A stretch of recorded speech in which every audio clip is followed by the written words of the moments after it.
鸡，一只半只，半只，就半只。可以。我刚才讲睇我唔到月佢望住人哋。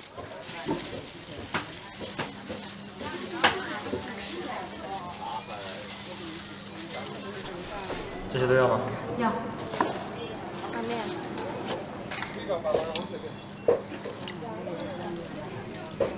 粗小一点。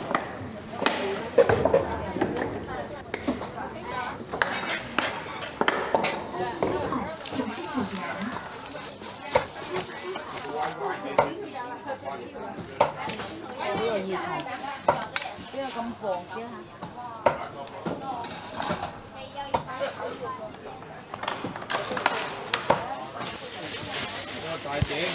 好，一共30。嗯，老板这么好吃怎么做的？想学你，我教你啊。手撕鸡一般有2种做法，一种是用水去浸，一种是隔水蒸。我今天用的是浸泡的方法。准备20斤的清水，加入致死量的盐。 还不够啊，一共要400克，鸡粉120克，姜黄粉40克，料酒100克，生姜1大块，小葱1把，打成葱节，八角、香叶、白芷、甘草，还有这个白蔻，这个可以自己调啊，没有那么讲究。把它搅拌均匀，搅一搅，大火把它煮开。接下来我们处理鸡，鸡肉我选择的是清远鸡，处理也比较简单。第一是清洗干净，第二是把鸡脚砍掉。注意，鸡脚不要从关节处下刀，从这个关节往下一点的地方，这个地方下刀。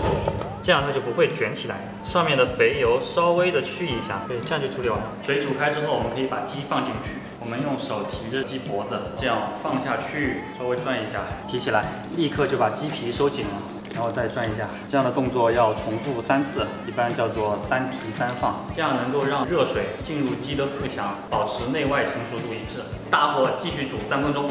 把火关掉，然后压一个盘子在上面，因为这个鸡啊比较轻浮，过一会儿它会自己浮起来。哦，这盘子掉到底下去了，烫！哇，千万不要烫到手！哇！呀！这个盘子根本压不住这个鸡，反正大概就是这个意思吧。把鸡压在底下，不要让它浮起来。盖上锅盖，不需要开火，焖25分钟。时间到就可以把它捞出来了，然后用筷子扎进去。 没有血水流出啊，就说明这鸡熟了。趁热把它捞出来，迅速的丢到冰水当中。我们用冰水能够快速的给这个鸡降温，鸡的表皮就会变得很脆。完全冷却之后，就可以把这个鸡放到这边，晾干就可以直接用了。嫩姜打成姜蓉，大蒜也打成泥，香菜、葱花切小段，洋葱切成细丝。很多人跟我说切洋葱的时候会流眼泪，没有关系，教大家一个小技巧，那就是闭着眼睛切。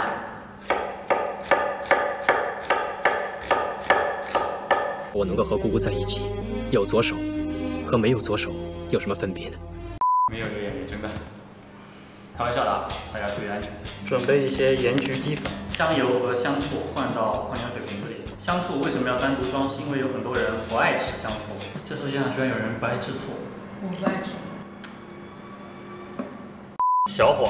稍微炒一点白芝麻，把它炒香，还要准备一些花生米，千万不要小看这花生米啊！这个花生如果好吃，客户一吃了，哎呀，吃了想来又想来，对你这个口味提升是非常大的。油辣子的做法实在是教过太多次了，我就不赘述了。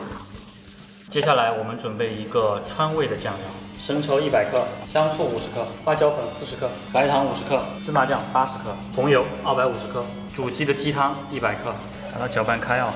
让里面的芝麻酱全部融化。准备好所有这些，我们就可以出汤了。如果客户要整只的话呢，你就直接撕；那如果客户不要整只，你还需要把它切开。可以先把头给剁下来，脖子和头都是可以分的啊。从这个中间，如果客户要半只的话，你就把头再切掉。 撕的话呢，首先要把这个屁股去掉，当然也有人喜欢吃。接着我们把这个鸡翅摘下来，把鸡腿摘下来，鸡胸直接沿着这块骨头可以把整块鸡胸撕下来，上面的一些碎肉还是稍微的处理一下，骨头就可以扔掉。这里有块脆骨保留住。鸡胸肉需要再撕小一点，当然如果你赶时间的话，其实只要把这个肉简单的撕下来，然后骨头还保留住，因为有些客户他会喜欢那种嚼骨头的快感，这样就算分解完了。接着需要开始调味，放一些芝麻、盐焗鸡粉1勺半，蒜蓉2勺，姜蓉你可以放也可以不放，花生米抓1大把。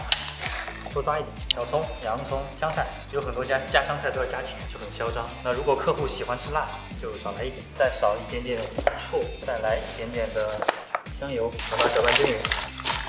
取一个这样的盒子，然后把它封起来，再用皮筋把它勒住就可以了。冷饭鸡一般是卖29块、30块，这个要根据你的成本来啊。如果你买的鸡比较贵，那就要便宜一点。这样就算完成了。这样一份就是盐焗鸡味道的，它的味道呢是咸鲜，然后又带比较多的蒜姜那种辛香料的味道。用冰水激过的鸡皮特别的脆爽。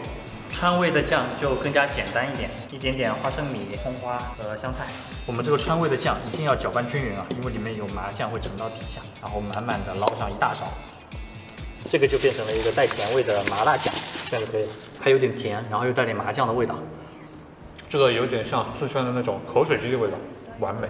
好几年前我在厦门巴士吃过一家很有名的叫诸记手撕鸡，齁咸的。我觉得我这个配方比它的要更加清淡一点，拿出去开店是没问题的。好吧，那我们这就到这里，我们下次见，拜拜。